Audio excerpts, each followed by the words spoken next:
እስቲ አስቡት፣ ረቂቅ የሆነውን ስለ እግዚአብሔር ያለውን ሐሳብ ገና ለሚያፍሩ ሕፃናት፣ ለቅድመ መደበኛ ተማሪዎች እንዴት ነው ማስረዳት የሚቻለው? ከባድ ጥያቄ ነው አይደል? በቃ ዛሬ የምንመለከተው ይህንን ፈታኝ ጥያቄ ለመመለስ ተብሎ የተዘጋጀን አንድ ልዩ ሥርዓተ ትምህርት ነው። እና የሥርዓተ ትምህርቱ እምብርት ላይ ያለው መሠረታዊ ጥያቄ ይሄው ነው። የ3 ዓመት ልጅ የ3 ዓመት ልጅ ስለ እግዚአብሔር ያለውን ረቂቅ ጽንሰ ሐሳብ በእርግጥ ሊረዳ ይችላል? እንግዲህ ይህንን ጥያቄ ለመመለስ የተዘጋጀው ከሕፃናት ወንጌል ስርጭት ኅብረት የወጣው ይሄ የመምህራን መመሪያ ነው። በጣም የሚገርመው ነገር መመሪያው ፍልስፍናን ከተግባራዊ የትምህርት ስልቶች ጋር በማጣመር ነው ይህንን ፈተና ለመውጣት የሞክረው። እሺ፣ ታዲያ ታዳጊዎች እግዚአብሔርን ሊያውቁ ይችላሉ? የሥርዓተ ትምህርቱ መልስ አዎ ብቻ አይደለም፣ ከዚያም ያልፋል። እንዲያውም የመጀመሪያዎቹ የሕይወት ዓመታት በመንፈሳዊ እድገታቸው ውስጥ እጅግ በጣም ወሳኝ ወቅት እንደሆነው ነው አበክሮ የሚያስረዳው። የዚህን ፍልስፍና አስቸኳይነት ለመረዳት እስቲ መመሪያው ላይ ያለውን አንድ ጥቅስ እንመልከት። እንዲህ ይላል፣ እንደ ባለሙያዎች ገለጻ የልጅ የመጀመሪያዎች 5 ወይም 6 ዓመታት በሕይወት ውስጥ በጣም ስሜታዊ፣ ተቀባይና ወሳኝ የእድገት ወቅት ናቸው። በሌላ አነጋገር የእምነት መሠረት የሚጣልበት ወርቃማ አጋጣሚ እንደሆነ ነው የሚያምኑት። እሺ፣ ሥርዓተ ትምህርቱ ውጤታማ እንዲሆን ከተፈለገ መጀመሪያ መደረግ ያለበት ነገር የቅድመ መደበኛ ተማሪን አእምሮ መረዳት ነው። እናም መመሪያው ልክ ይሄንን ነው የሚያደርገው።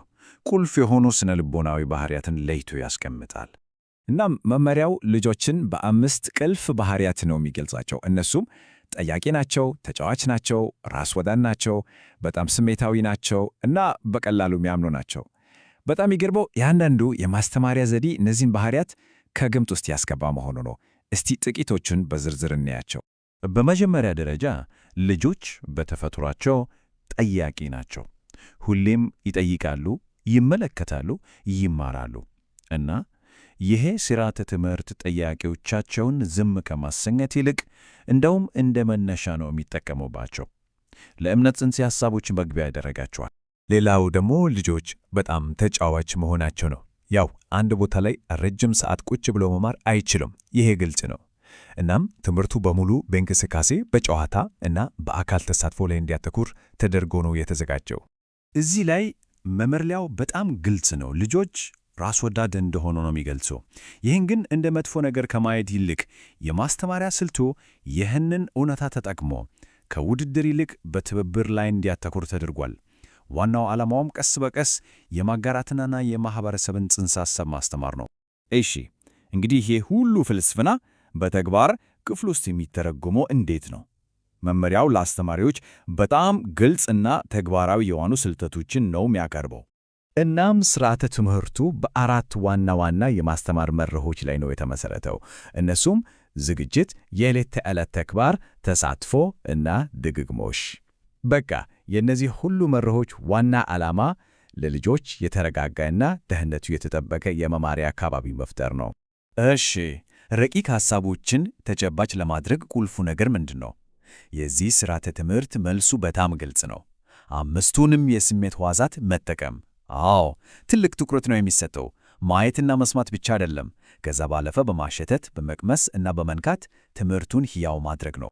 እንግዲህ እንዴት ነው ከባድ የሆኑ ስነ መለኮታዊ ጽንሰ ሐሳቦች ወደ ሕፃናት የጨዋታ ቁሳቁስ ለምሳሌ ወደ ፕሌይዶ የሚለወጡት? በጣም የሚገርም ነው አይደል? እስቲ አንድ ምሳሌ እኔ ለምሳሌ ስለ ሐዋርያው ፔትሮስ ስብከት ከተማሩ በኋላ ልጆቹ ምን ያደርጋሉ መሰላችሁ? በቀላሉ ከወረቀት የሚሰሩ የመጽሐፍ ቅዱስ ዘመን ልብሶችን ይሰራሉ። ይህ እንቅስቃሴ ታዲያ ታሪኩን እንዲያስታውሱ ብቻ ሳይሆን የገጸ ባህሪያቱን ሚና እንዲጫወቱ በቃ እንዲኖሩበት ያደርጋቸዋል።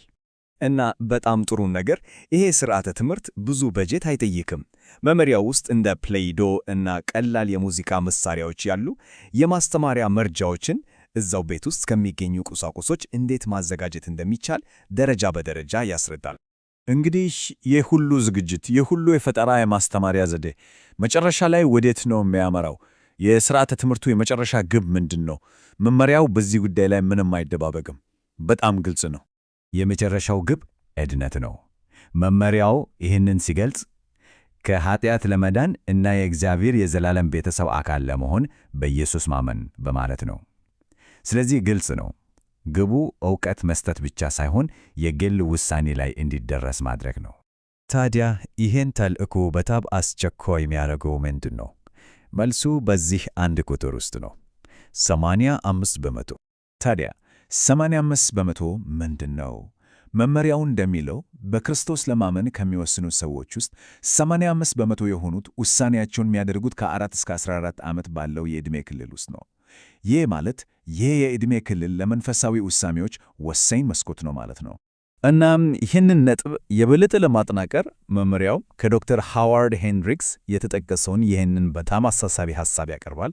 አንድ ልጅ የክርስቲያን ሕይወት ሳይኖረው እንዲኖረው መጠበቅ እርሱን እንደማላገጥ ነው። በጣም ከባድ አባባል ነው። በመጨረሻም ይህ ሥርዓተ ትምህርት አንድ በጣም ሰፋ ያለ ጥያቄ እንድናስብ ይጋብዘናል። ይሄውም በልጅነታችን የምንማራቸው ነገሮችና የመማር ልምዶቻችን በቀሪ ሕይወታችን የምንሄዳቸውን መሠረታዊ እምነቶችን የሚቀርጹት እስከምን ድረስ ነው? እስቲ ይሄን ያሰብን እንቆይ።